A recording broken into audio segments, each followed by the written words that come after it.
My 30th birthday was supposed to be a celebration, a milestone. Instead, it became the day I realized my family saw me as nothing more than a footnote in my own father's story.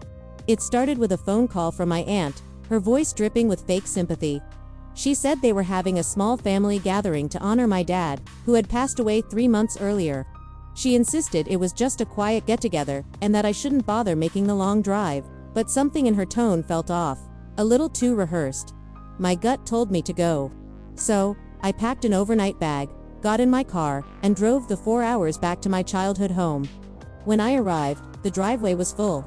I saw cars belonging to my uncles, aunts, and cousins. Peeking through the living room window, I saw them all huddled around the big oak dining table, and in the center, spread out like a forbidden treasure map, was my father's will. My heart sank. They were reading the will, on my birthday. Without me, for a moment, I was just a hurt kid again, locked out and forgotten. But then, a cold resolve washed over me. They had underestimated me my entire life, and they were about to learn just how big of a mistake that was. I took a deep breath, unlocked the front door with my old key, and walked in. The chatter stopped instantly. Every head snapped in my direction, a sea of shocked and guilty faces staring back at me. My uncle, the self-appointed head of the family since Dad's passing, was the first to speak. His voice was tight. "What are you doing here? We thought you were celebrating your birthday." I just smiled, a thin humorless smile. I said, my voice dangerously calm, as I walked toward the table. But I had a change of plans. Funny, isn't it?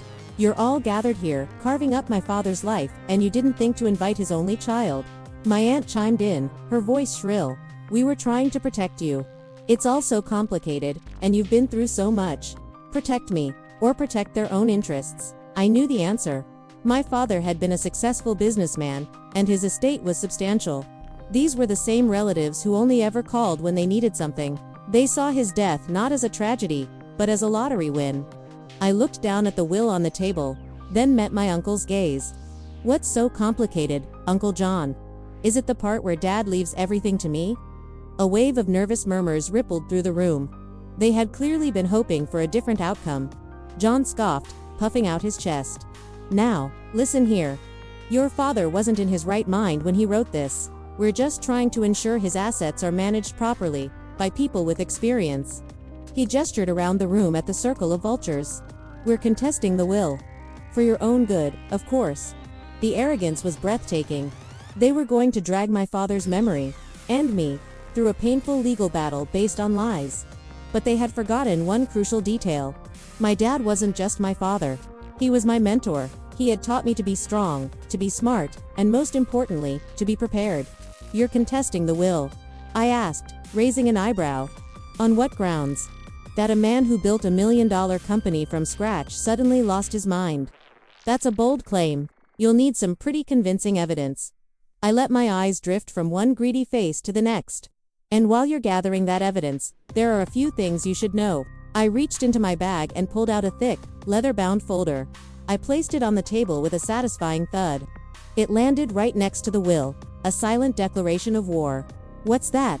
My cousin sneered, eyeing the folder with suspicion. "More of your dad's sentimental nonsense." I opened it slowly, deliberately. Inside was a neatly organized set of documents. I slid the top one across the table to my uncle. "This," I announced to the silent room, "is a durable power of attorney, signed by my father 6 months before he passed. It names me, and only me, as the sole person with legal authority over all his affairs, financial and medical. It was activated the moment his doctor declared him incapacitated. It supersedes any previous arrangements, and, more importantly, it gives me complete control of the estate." Effective immediately, the silence in the room was absolute. You could have heard a pin drop. My uncle picked up the document, his hands trembling slightly as he read it. The color drained from his face. He knew what it meant.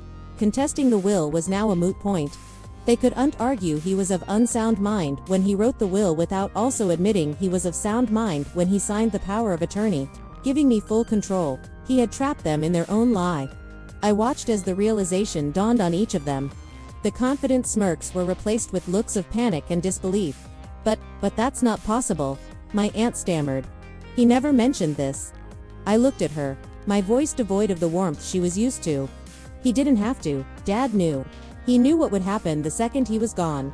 He trusted me to handle things, not a committee of people who only showed up for handouts. I then pulled out another document. This is a detailed record of every loan my father gave each of you over the past 20 years, loans that were never repaid. With interest, the total comes to a rather significant sum.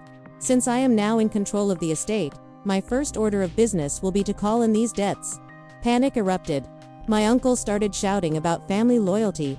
My aunt began to cry, wailing about how could I be so cruel. Cruel, I thought. You tried to steal my inheritance on my birthday and you're calling me cruel. I stood my ground. Family loyalty is a two-way street, I said, my voice ringing with newfound authority. You all broke that trust today. This isn't about cruelty. It's about honoring my father's wishes and protecting his legacy from people who would tear it apart for their own gain. I looked at the front door. Now, I believe this gathering is over. I have a lot of work to do as the executor of this estate. Please see yourselves out. No one moved for a second, they just stared at me. This person they thought they knew, now a complete stranger. Then, one by one, they got up and filed out, not with anger, but with the quiet shame of being caught and utterly defeated. My uncle was the last to leave. He paused at the door and looked back at me, his face a mixture of rage and grudging respect. Your father would be proud, he mumbled, before shutting the door behind him. Alone in the quiet house, I sank into my dad's favorite armchair. I wasn't celebrating my birthday with cake and presents, but in a way, my father had given me the greatest gift of all. The strength to stand up for myself and the tools to protect what was rightfully mine. It was a somber, strange, but ultimately empowering birthday. The fight was over before it even began. Thank you for listening to my story. If you've ever faced a tough family situation, know that you are stronger than you think. Don't forget to like and subscribe for more stories. Thanks for watching.